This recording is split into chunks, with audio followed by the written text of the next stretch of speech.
I've seen narrative starting to shift, but my experience is that narrative often is the precursor to strategy and policy. But the work comes after the narrative is spoken. That growing awareness that if we don't fully restructure the way our often lowest paid workers are, if we do not bring dignity to all work and we recognize what's most essential, then we've done nothing to make good of this crisis that has caused the whole world to suffer. And so I think that all of us as policymakers, practitioners, funders need to get better at telling stories so that we can capture this moment and translate that back into policy and structures and practices.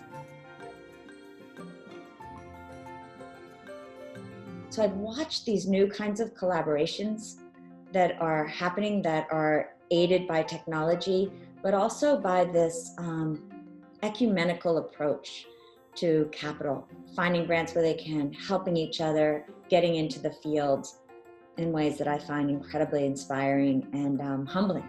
This next chapter, I think, for myself and for Acumen, is about truly taking on now, pulling all this together to change systems in a much more proactive and collaborative way. We have the tools, we have the technology, we have the knowledge, we have the networks. Acumen is moving our mission toward investing the right kind of capital into the right kind of character, surrounded by the right community. And to me, that also means expanding that community so that we are really putting forth those larger systemic shifts that aren't coming out of nowhere, that are coming out of practices and business models that now need and deserve to be part of the way that we do business in the future. And so I'm very much maniacally focused on thinking about who are the new role models, what are the new business models, and how do we embed ethos in the institutions that we need to partner with so that we can play a much more fundamental role in this whole idea of building back better.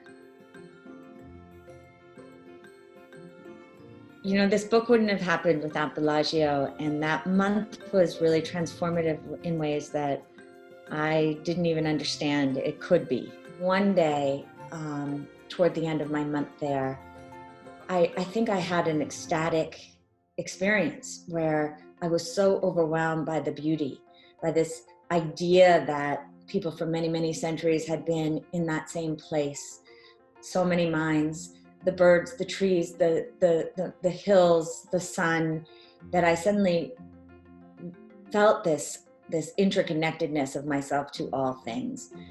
And that was the reinforcement, I would say, for the beginning of the moral framework, that what this book needed to be was really not about a systems fix, although we need them, but that it was really about a mind shift. And that mind shift was a moral framework that had to sit on the interconnection of all things, all living things. And so that was in many ways the beginning of the real writing, was the end of Bellagio.